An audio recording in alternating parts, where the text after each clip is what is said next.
Okay, everyone, welcome back for the panel for today. We really appreciate you guys being with us. Dave, do you have a first question? I sure do. So first question for the panel. What actions can the general public take to improve wild bat welfare? Dennis, you have your hand up? Yeah, there's several things.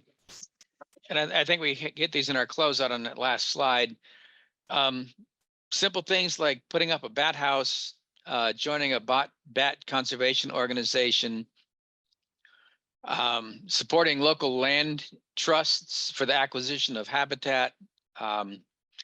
If you have acreage, consider putting your land under conservation easement.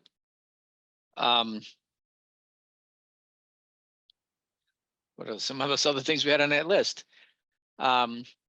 Volunteering with the State Wildlife Agency to help monitor bat populations. Drawing a blank on what else was on there, but we'll defer. Hey, great. Thank you. Casey. All right, so I do want to add, try to keep pesticides at a minimum. Like that's another thing, especially in the temperate zone. Most of our bats are insectivores, and we have this tendency to want to spray lots of pesticides. So for temperate zone bats, especially, but also everything that Dennis said, like roost sites are great.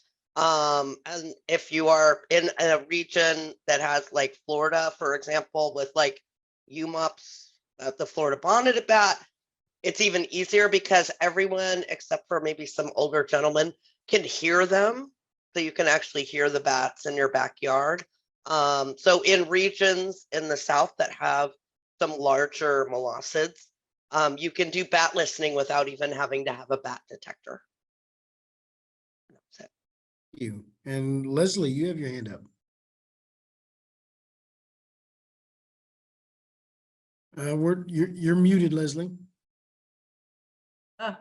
It's taken me so long to find my mouse on this thing. Hey, so another thing, and this came up yesterday, someone asked about the Dark Skies initiatives, and I believe we're still in Dark Sky Week. So anytime anyone can turn off extraneous outdoor lighting, and that goes for development, that goes for personal use. And any outdoor lighting should be oriented down to the ground so it's not shining up into the sky because that disrupts everybody's migration. So turn off those lights, and that is something you can talk to kids about because every kid knows how to turn off a light. So I think that's a really important conservation message for lots of things. And I think the other thing to talk about is bats' use of urban and suburban areas. We have bats using developed areas as refugia.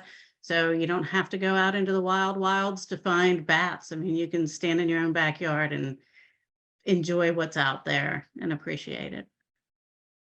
Okay, thank you. And Dennis, you have your hand up.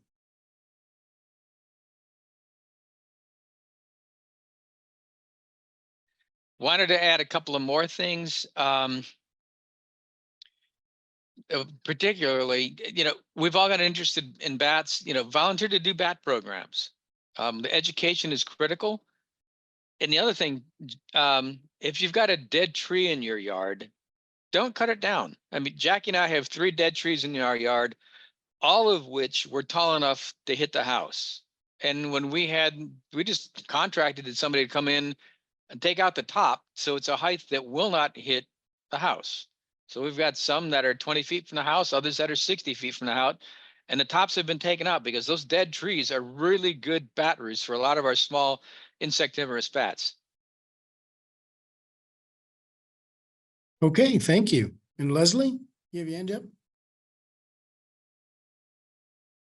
Yeah, the other thing I wanted to touch on is it's come up before in this symposium, but bats in houses, bats in structures, and appropriate exclusion will go a long way towards helping our wild populations that are using human structures for refugia. And we have got to get more regulations with more teeth over what the pest control community is doing out there. It is not a very ethical group, and they are very interested in separating people from their money and not so interested in conservation issues. So I think there's some really great people out there doing great work, and we need to help promote the really good ones and really work on trying to deter the ones who are doing fast and loose and get out with somebody's money in their pocket. Okay, thank you. And I'll remind the audience, so if you'd like to ask a question, you can put your question in the question box and we'll answer them. And or you can raise your hand and we'll unmute you and let you ask it live. Right now, we have another question from the Okay, question so box. the next question is there any issues with foot or thumb abrasions on metal mesh? We find ours having issues going from soft net to hard. If so, are there ways to diminish issues?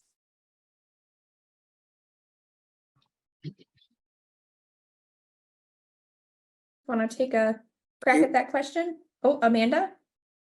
Hi, yes. We never use abrasive metal or mesh on any species, particularly tree roosting bats. They have, even though they might roost on the loose bark of trees, you could basically put those bats in pantyhose and they will become injured. So abrasive or any kind of metal mesh is not a good thing. Now, having said that, we do use stainless steel mesh in our outdoor flight enclosure for the fruit bats. But they don't climb on it. They don't, they're not terrestrial. They don't, if they fall, that they've got plastic mesh ladders to crawl up on. But we always recommend not using any kind of abrasive or metal mesh, especially in small enclosures that are being used for rehabilitation, because bats will just become more injured or suffer abrasions and things like that.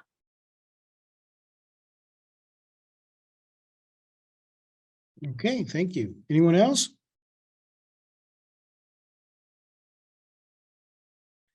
Okay, we have a caller.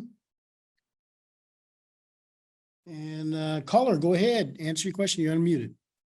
Thank you. I'm curious how the USDA views metal mesh versus rehab or sanctuary setups or rescue rehabilitation. I know I've worked in many arenas where metal has been the most viable option. So I just want to see where other agencies feel.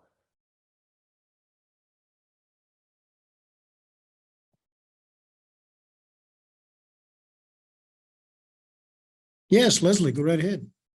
I just want to point out that as of now, USDA does not regulate rehabilitation activities. Those are regulated by states. So I think that's something we need to bear in mind, is that because there's so much movement back and forth with rehabilitation and captive animal care, the USDA is involved in what we do, but that as far as housing requirements for bats and rehabilitation, that's not the purview of the USDA, at least not now. Okay, anybody else have any comments? Well said, Leslie. Yes, we do. I apologize for my camera not turning on. There's another glitch. There are on occasion, there are a few rehabilitation facilities around the country that do license with us for one reason or another. Perhaps they use some of their animals or follow some of their animals using cameras, and they will end up getting an exhibitor's license with us. But the vast majority of rehabilitation facilities are not licensed with USDA, and therefore we do not inspect them. Okay, thank you, Lori. Amanda, you have your hand up? No, I'm sorry. Oh. That was a mistake. Okay, no worries. Well, let's go to the next question for the panel. What efforts are being made to collaborate and collectively manage bat populations to avoid surplus? I'm really sorry. Can you repeat that question? Sure. What efforts are being made to collaborate and collectively manage bat populations to avoid surplus?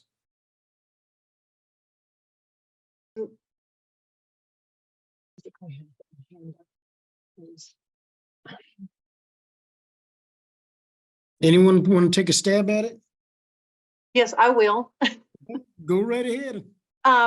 As far as I know, with all of the most common species, such as short-tailed or Siva bats, Egyptians, the most common ones in zoos, I don't think there is any regulations or anything to curb population control, except for maybe in zoos that are more responsible. Most zoos just kind of let them breed prolifically, and some use culling as a population control measure. What we suggest is that these animals are separated with the sexes, and then the males are neutered, and any pregnant females are kept. If they give birth to a boy or a male, that male is neutered when the age is appropriate. That's the only way that the control, population control is ever going to happen. And it's going to be really, really difficult because some short-tailed fruit bats in zoos measure into the hundreds, and they're prolific breeders. And it's a situation that's out of control in many zoos. That being said, there are a lot of really good zoos that do breeding of endangered species and species that we need to maintain. But the most common species that we don't need to maintain, we need to actually control those populations by neutering the males.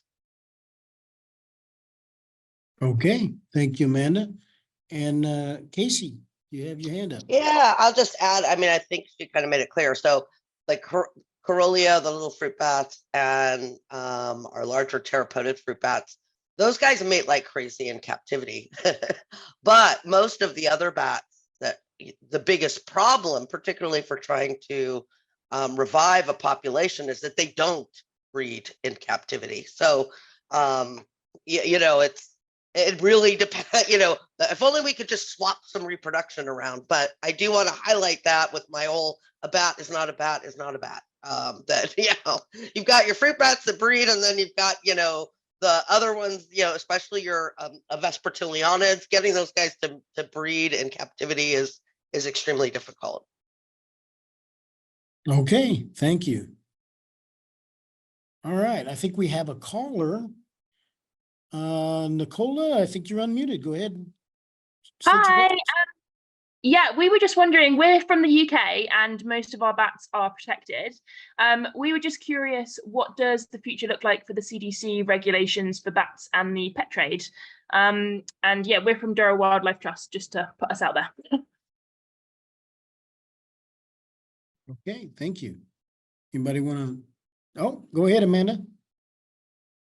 As of now, I don't believe there are any regulations in place. Hopefully the CDC is going to be reevaluating getting bats out of the pet trade and getting them, regulating transport and permitting fruit bats in the pet trade, or getting them out, I should say, permitting transportation to only bona fide facilities. But as of right now, I don't think anything's being done, and that's why the situation is out of control.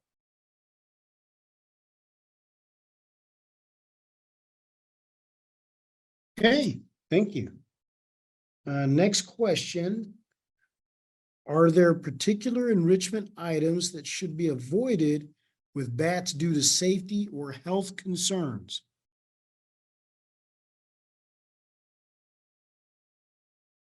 Anyone want to take a shot at it? Leslie? Yes, we see a lot of stuffed animals and different sorts of bark and outdoor materials being brought in, and those are fine. With fabric, we do get concerned about looped materials. Toweling is never a good idea. Anything with really fine threads, you can get claws tangled. You have to worry about if you're using roost structures outdoors, surfaces to roost on and to interact with. You want to make sure that things can't close down and crushing or catching animals' toe or something like that. So I think just, standard safety precautions, but bearing in mind that bat claws and toes are really, really small and really easy to damage and get entangled in things. Okay, thank you. Amanda? To add to that, anything, as Leslie said, anything knitted, anything that's terry cloth, all of those are items that should be avoided. And as far as fruit bats go, anything with a sharp wire, we use a lot of parrot toys, but anything that contains wire or sharp plastic edges should be avoided, or anything that has a small, because we do have toy boxes in the bats. Actually, physically, the Egyptian fruit bats will go in and pick up a toy and carry it away. Short-tailed fruit bats love crinkle balls that are made for cats, but it's important to keep in mind that these items need to be non-toxic. They may need to be washed first. They also need to be not small enough to swallow. So as long as they're not anything that could get tangled into a bat's claws or could pierce a wing membrane or an eye, even worse, or anything like that, then it's pretty much a go. But plush animals, parrot toys are excellent, especially the treat cups and treat puzzles are really good enrichment for fruit bats. Okay, thank you. Okay, our next question. Are insectivores or native bats as prone to allergies as frutivores? Or are they less likely due to experiences that since they are not exposed to as many foreign to them trees, pollens, or etc.? Yes, go ahead, Amanda. I have personally never seen an insectivorous bat with an allergy. That's not being said it can't happen, but I personally have never seen that. Of course, they can get respiratory illnesses and things like that, but I've never seen an actual allergy in any of our insectivorous bats. And even with our fruit bats, it's extremely rare to see an allergy. Okay, Leslie? I think it's also important to remember sample sizes for bats in rehabilitation and what diagnostics are able to do.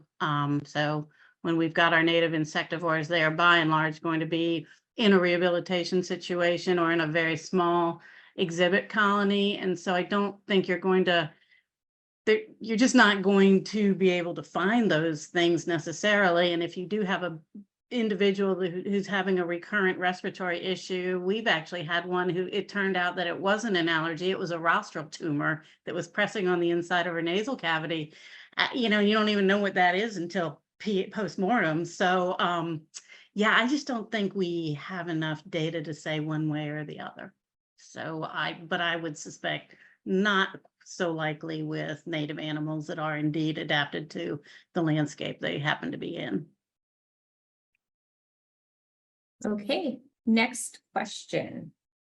I live in an area where the houses all have their external lights turn on automatically when the sun is setting. No big street lights or anything else available in the area. Can people use red lights in these instances, to help?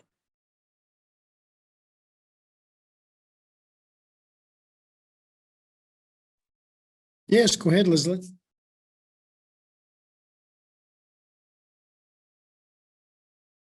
I think you're still on mute. It's because my pointer keeps disappearing.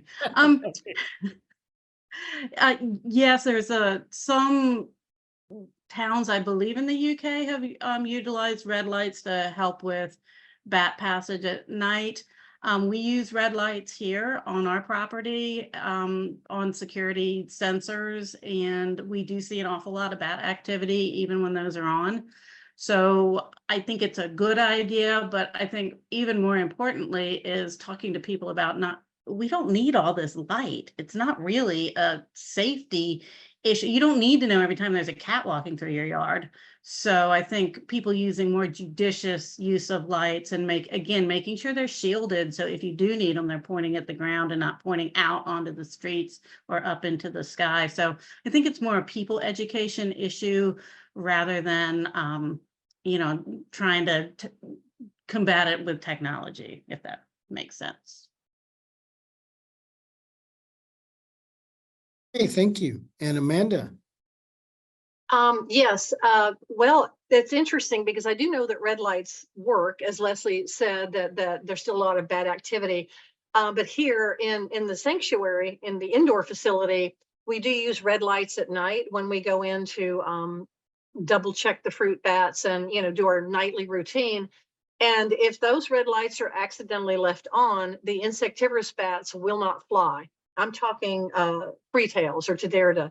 They just won't fly when the lights are red. When their lights are off, they will fly, to their heart's content. But it's just interesting that one species recognize red lights. And even when you use a headlamp with a red light, they kind of shy away from it. So they can detect it, but I'm not sure if other species can. Hey, and Leslie, you have your hand up? Yeah, I was just going to say that's a great point, that we often just need more research and we need more studies on these things, because maybe we don't know how far into the red light spectrum different species can see. And it makes sense that you look at the size of the eyeball on a freetail, and it makes sense that they can see an awful lot of things. They just have huge eyes and they're clearly highly visual. So, I mean, I think some of these we don't know the answers yet, and maybe it's time to find out. Thank you. And Dennis, you have your hand up. Yeah, I'm not sure the color light really matters that much in wild populations. I know with the bat house we have in our backyard with a big brown colony in it, they don't particularly care whether our floodlight's on or not. When it's dusk, they're coming out, and we've watched them come back to the bat house with the floodlight on. Well, they're also out there with reds flying up and down the street around every street light. I mean, they've got their circuit. So I'm not certain that it matters, or at least with big browns and reds, they seem to adapt. Thank you. Okay, the next question is for Amanda, but after Amanda speaks, if any of our other panelists would like to also answer. The question is, I've got a small group of intact big brown bats. I am wondering if I should neuter them and introduce them to female groups, or just continue to house males and females bats separately. Actually, I think that's your preference. If it were me, I think the colony would be happier as one big group, so I would tend to neuter. But if they are all happy and healthy and being maintained with enrichment and everything, and it's working, then there's no reason to to go ahead and neuter. Also, of course, you don't want to neuter any bat that's going to be releasable, and I'm assuming these are not releasable. But with us, it makes it easier to maintain a colony as a whole with going ahead and neutering and letting all of the bats roost together in one big population. Okay. Leslie? I think that seasonality comes into play for big browns too, depending on where you are. I will tell you that here they can just be brutal to each other in mating season. And the females can get highly agitated by having the males pestering them. So presumably if they're neutered, that wouldn't happen so much. But I think that, it's really something to consider. And as Amanda says, if it's working, that's great. But we have had a few male big browns in long-term, some of our educational ambassadors who have died unexpectedly and on necropsy were found to have enlarged secondary sex glands. So that's something to just keep in the back of your mind. It depends on, what your purposes are for these animals. But and maybe with more data and more experience and more people doing necropsies to see why they died, we might find out that maybe neutering for long-term captivity of big brown males is a good idea. So just something to keep in mind. Okay, thank you. And Casey? Well, I'm going to do a little bit of a counter in that, yes, the females get harassed, but one thing I would argue that you're also balancing is, kind of boredom and enrichment. So, again, it's a tentative balance. Like I both agree but also think that if, you know, we've had big brown bats. I've been in multiple labs and we really get very little reproduction. It could be that you know, others have really had big issues with reproduction. But so I would just be sure to keep a counter that having normal behavior is also really good. And one way to buff it is depending on how big your enclosure is. So like I talked about, if you have like 10 different roost sites that are kind of available in there, boy, that's going to keep the girls busy for a while. I'm Okay, talking thank about you. long term, not our rehabbers, but. Okay. And Amanda? I can say that it does alter the behavior of free-tailed bats, because we've neutered free-tails and it just makes colony management so much easier. Of course, these are not releasable.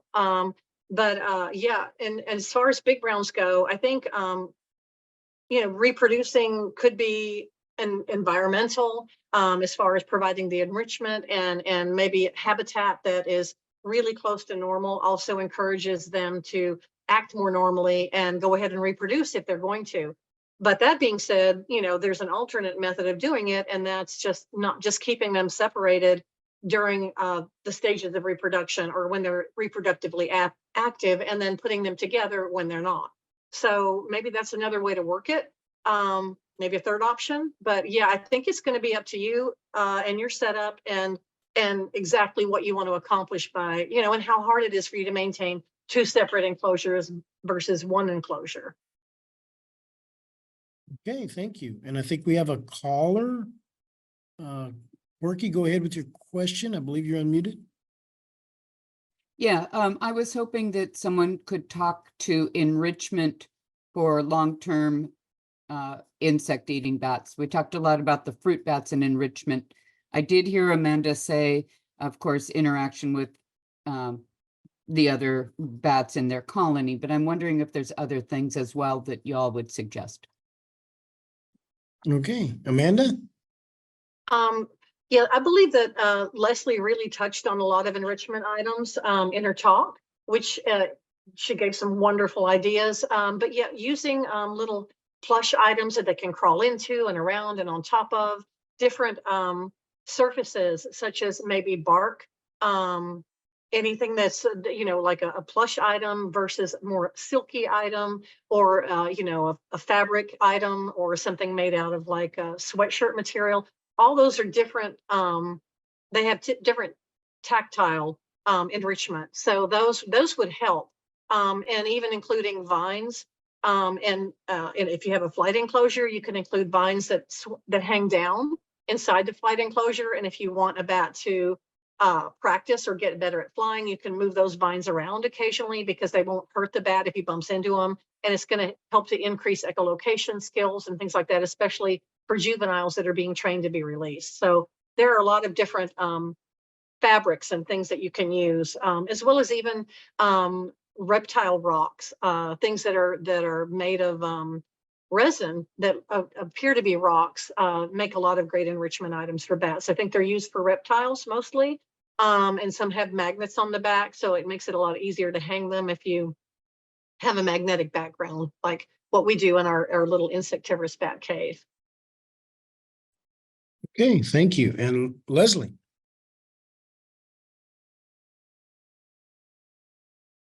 Lost the pointer again.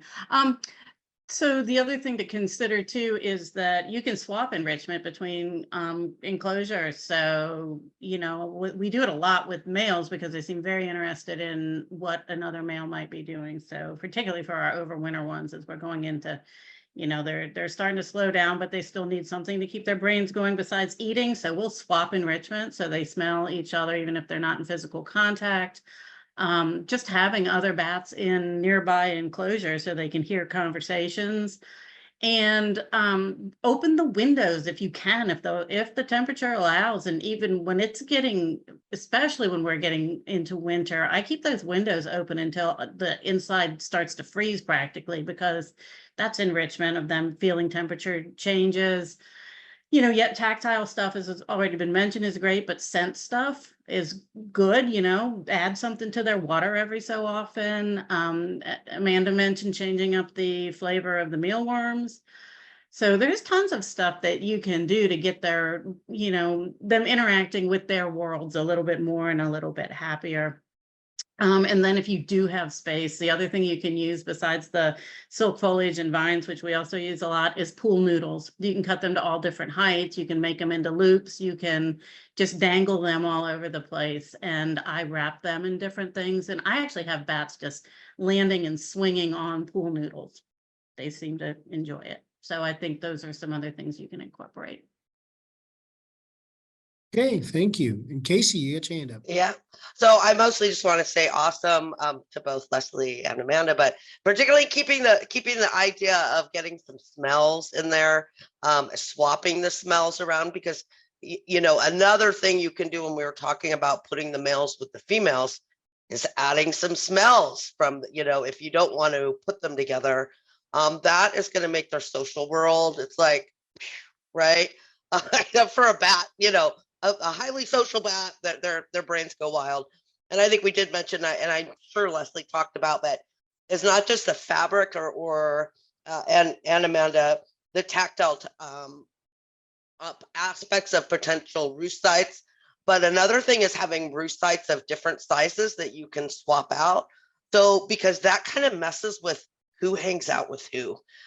So it's kind of a way it makes them kind of rethink their social things. And if you move where the roosts are, like some are likely in a better place than others. And it can cause a little bit of bickering. But at the other hand, I think that's also a way to do enrichment and keep their little batty brains going.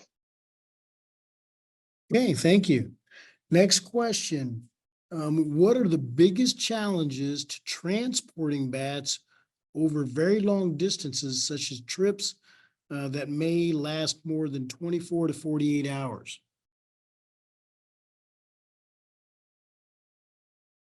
Yes, Amanda. We've transported bats as far away as the UK, and when a free-tailed bat ended up on a transport ship and ended up in the UK and ended up getting, it was a free-tail, and ended up getting flown by American Airlines all the way back. So we transport in mesh crates that allow for the bat to hang easily, and then that mesh crate is placed into a an airline approved dog crate that can be locked and zip tied, etc. And all the amenities that the bat's going to need are placed inside that crate. In order to condition bats for long-term transport, even short-term in a vehicle, what I like to do is take the bat, put him in the transport container or carrier, and place that carrier on top of a washing machine as it's going through a cycle. Because that bat's going to feel the vibration, he's going to feel, movement underneath him, and he's going to hear noises that he would normally, just like transportation noises almost. And then when the cycle is finished, you can start off with just a few minutes and work your way up. But every time you take the bat back out, he knows that he's still safe. And so I think it's a really good idea to condition them, prior to transport, so they don't think it's a matter of life or death when they go into the cage. They know that eventually they're going to come out and everything's going to go back to normal. Okay, thank you. Brittany. Yeah, I think those are really good comments. I really like that washer dryer idea.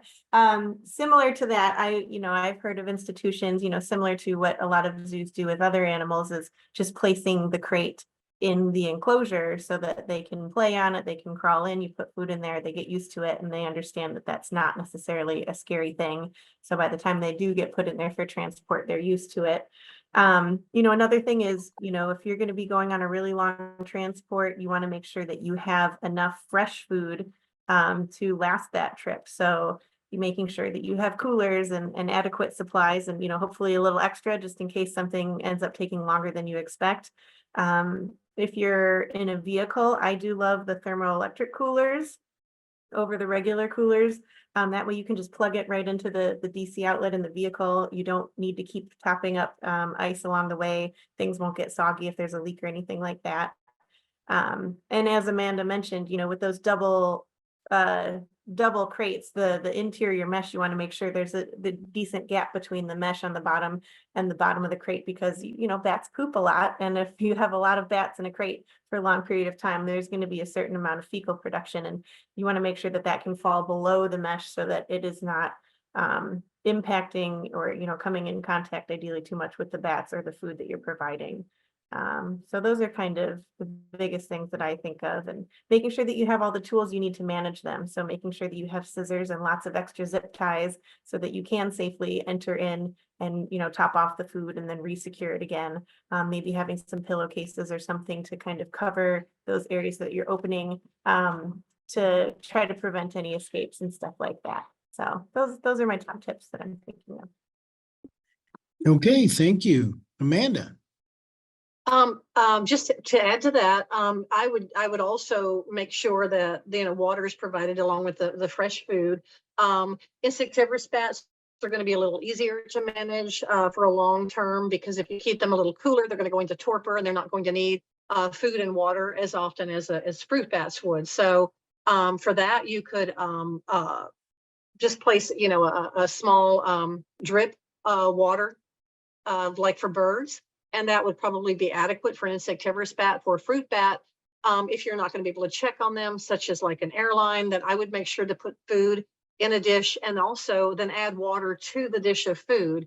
So it's more like kind of like a stew, or a stew with this got a water broth on it. That way you've got food and water in the same container. Or you could also add a kennel drop water dropper so that they could just drink it as they needed. The other thing that I'd like to add is that the floor should be padded in case of turbulence in an airplane or in case of bumpy rides in an automobile.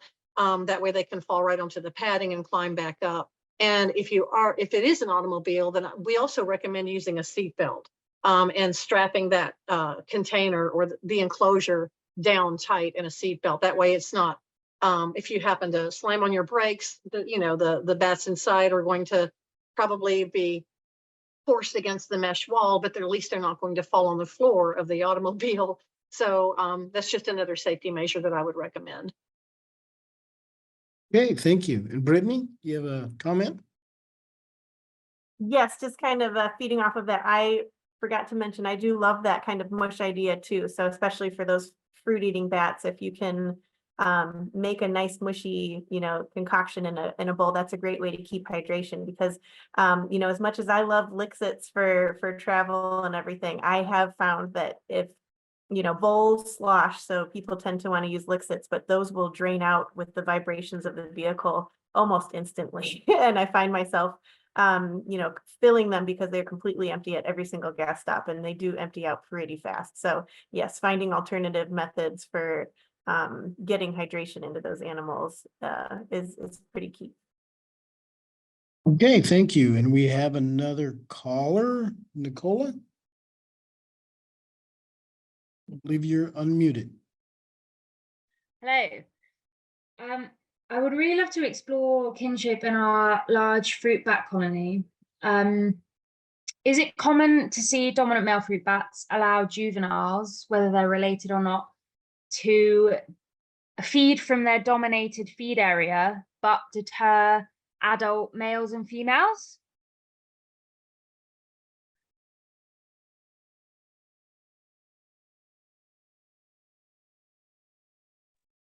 Yeah, go ahead, Casey. It wouldn't surprise me, right? So if they're non-reproductive, they're kind of outside of the competition to be, there's also paternity certainty.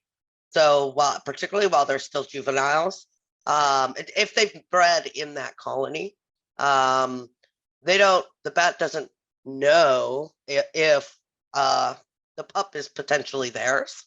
And even if they do know, there has been evolution through millions of years for males to maybe not be as aggressive with juveniles in their group because they could potentially be theirs, right? So I'm not trying to say that they know this, but that evolution, we do see this in other species where juveniles are kind of off the hook.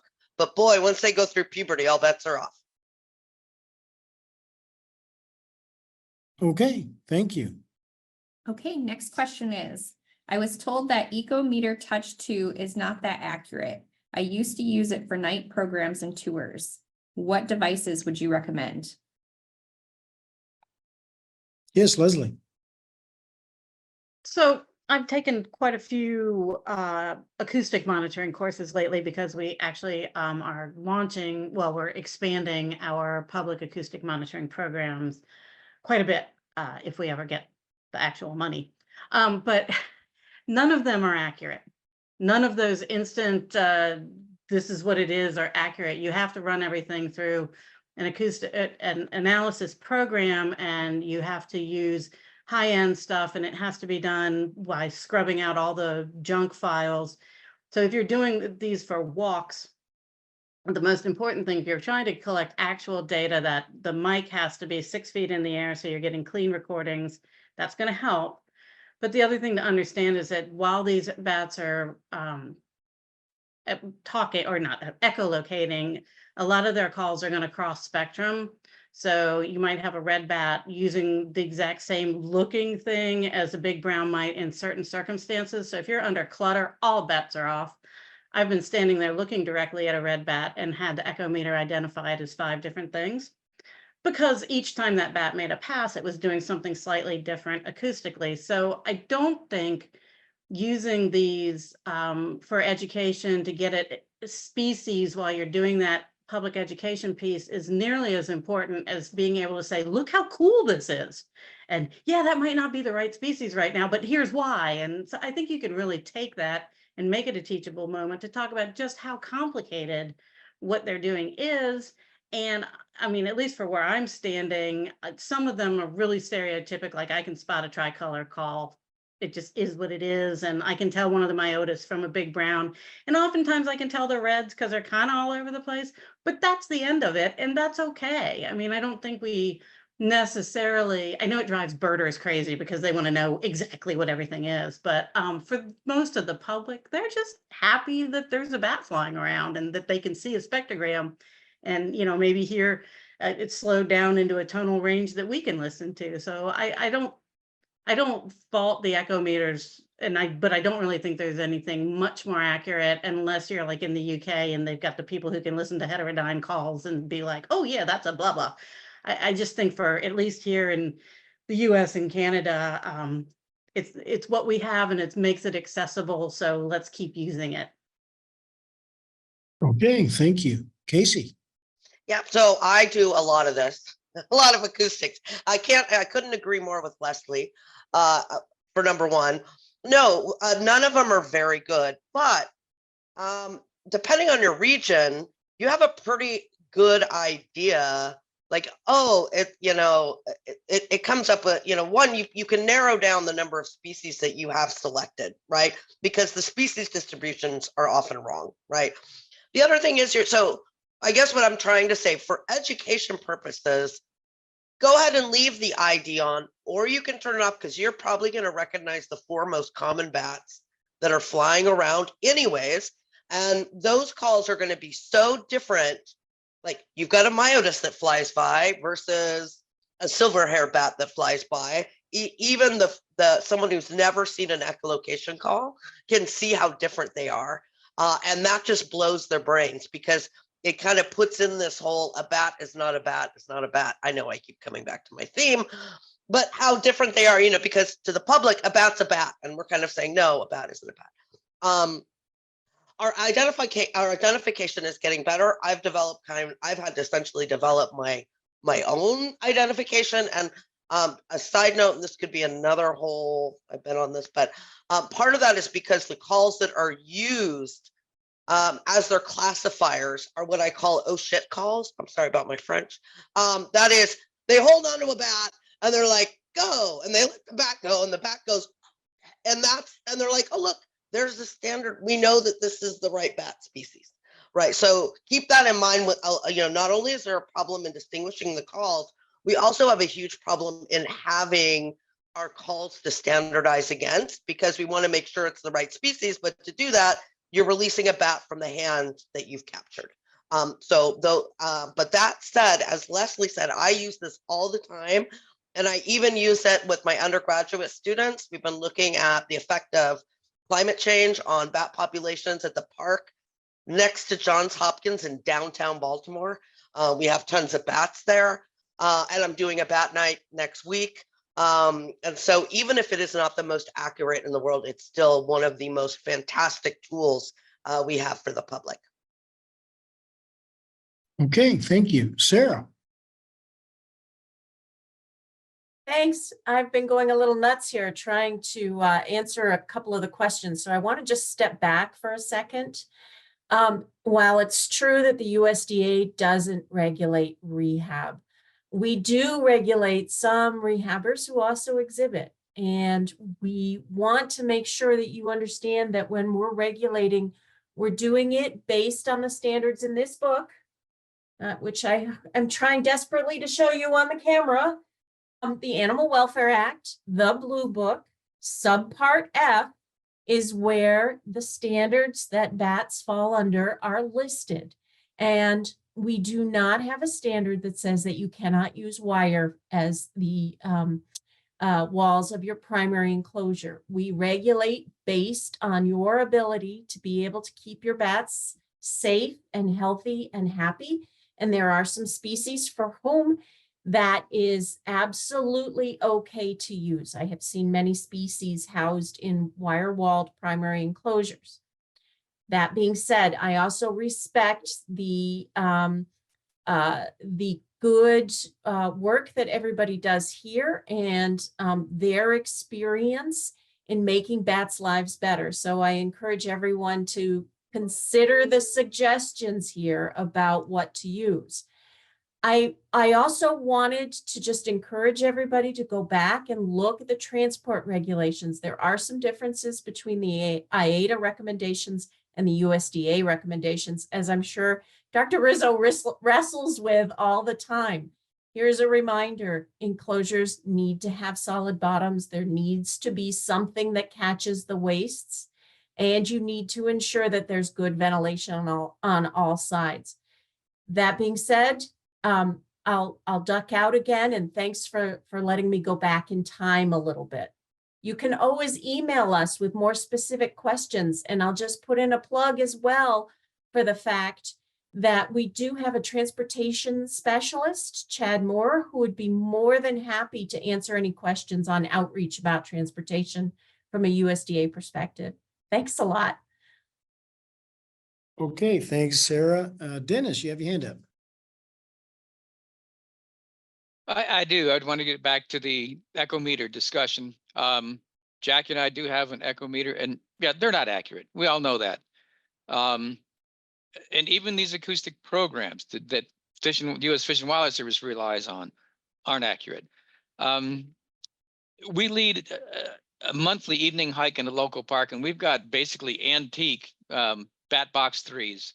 And you just put a little handheld bat detector in a kid's hand, and when they hear those bats echolocating, it doesn't matter what it is. They're hooked. The nice thing about the echo meters, you can hook them up to an iPhone, hook them up to an iPad. You can get in some really nice discussions about echolocation calls and where the energy is and all those other things. But I'm glad that Jack and I aren't the only ones that think that these acoustic programs that agencies are relying on are basically recording oh crap calls. We helped collect some of these calls initially for these call libraries, and you catch the bats, and then you put them in a paper bag for an hour, a couple hours, till you got enough bats to go do something, and you want a guano sample. So you take these bats you've captured in clutter or over a stream and go to a nice big open field so you can get a good recording. And you take them out of the bag and you let them go. And basically, yeah, they're flipping you off as they fly away. Some of it's even worse. Some of these calls were collected on bats attached to zip lines. So, I mean, I have absolutely no faith in these calls that agencies are relying on to determine what the species are. I mean, if you're not an expert and can look at it and vet that call, you know, I have a hard time buying some of these analyses that are going on. But for the general public, it doesn't matter. It's an educational moment, and we just need to take advantage of that. Okay, thank you. Okay, our next question is, any guidance on transporting bats that are in hibernation? This may happen when bats are collected during hibernation for research studies.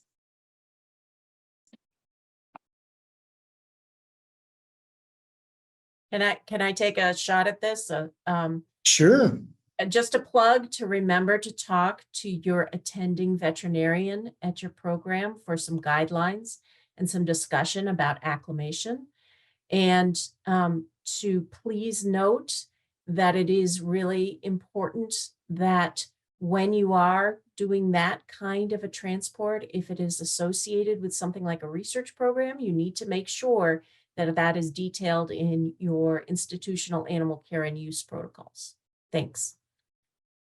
Okay, thank you. Amanda?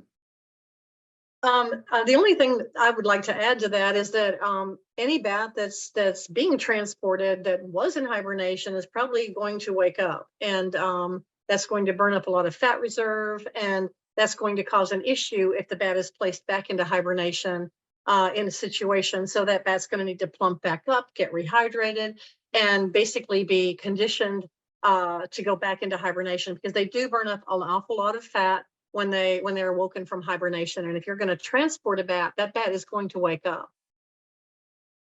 Okay, thank you. Dennis? I'm trying to get unmuted. There we go. Yeah, I've got a real problem with somebody going into a hibernaculum and grabbing bats for research. I mean, that's ridiculous, because it's going to disturb those bats that are there that you're not collecting. They're going to burn up that energy. There are hibernation chambers. You can take a bat captured in a mist net in July and put that bat into hibernation in the lab. You don't need to be going into a hibernating colony and plucking bats off the wall for research. So that really doesn't make any sense to me whatsoever. Thank you. Next question. Do neutered males display territorial behaviors? How do they fit into social structures? Amanda? Well, the neutered males that we have, basically just, I would equate it to neutering your dog or your cat. They lose the testosterone. They just become more agreeable. There's no territorialism or aggression, and it just makes the colony a lot easier to manage. And we have neutered free-tailed bats, short-tailed fruit bats, Jamaican fruit bats, African fruit bats, flying foxes, and Egyptian fruit bats with no issues. And it just helps to make a colony a lot more manageable. Okay, thank you.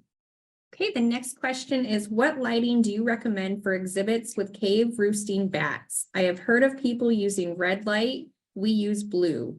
Is reverse light cycles beneficial?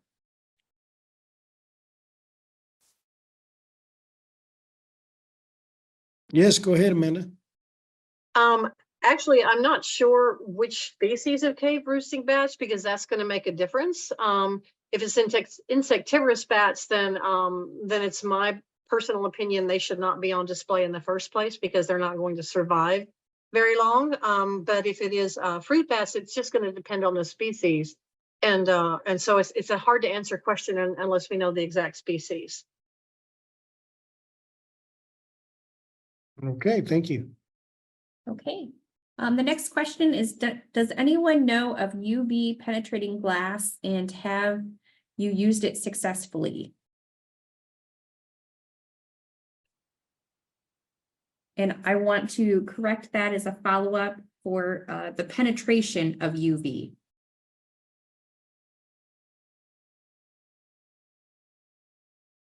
I want to take a stab at it. Go ahead, Leslie. Well, from back in the dark ages when I worked with reptiles, UV does not penetrate glass at adequate levels to affect metabolism of and deposition of calcium and things like that. So if you're looking to use UV light at a therapeutic level, you either need to get them outside or use a UV station with actual UV bulbs, and you need to make sure you're checking your bulbs to you need to get UV sensors and make sure they are actually throwing the amount of UV they're supposed to, and that you're at an adequate distance, because most of those don't throw very far. Some of those UV bulbs only go 18 inches, and that's with a device that is designed to add UV to whatever you're pointing it at. And so then if you think about UV penetrating through standard window glass, you're getting nothing useful. I mean, some people talked about getting sunburnt sitting on the other side of glass, but I think that really depends on where you are and how close you might be to the equator and the quality of your glass. So yeah, I wouldn't rely on UV coming through glass to have any impact on bats in care. Okay, thank you. Okay, and we did have a follow-up to the cave dwelling bats, and so they are letting us know that they are Jamaican, Seba, and vampire. That was the red light, blue light, and duration of light question. Yes, Amanda, go ahead. Well, I would assume that the vampires are not being housed with the Jamaicans and the Seba bats, but at any rate, we use red lights here, and the bats, when we go in at night to do our nightly checks, they're not on a reverse schedule, but they seem to do just fine in red light. We've never used blue light, so I can't really answer to that. And we also have never cared for vampire bats, so I can't answer to that either. Okay, thank you. I do know with like Philostomus, we did a lot of work in the cave with infrared, and they didn't pay any attention to us, which they would be more closely related to your Artibius and possibly even your Desmodius. They're all Philostomates. Granted, as I said, a bat isn't a bat isn't a bat, but we're at least talking about the same family. But I spent a lot of time in that cave with an umbrella and infrared lights. And they really didn't pay any attention to us. Now it could also be because the ceiling in that cave, why I was able to do a lot of that work, is the ceiling was only 12 feet for a cave. It was really low, so we were pretty close to them. So anyways, I don't know if that's not a scientific answer, but it is something I experienced. Thank you. Leslie? I understand that blue wavelength light is disruptive to diurnal animals, at least. So I think I'd be cautious with blue. I'd want to see a lot more science behind it before I started using blue light for nocturnal animals. We know with people that blue light from our monitors is really disruptive for sleep patterns and things like that. So I think I would maybe err on the side of caution there. Okay, thank you.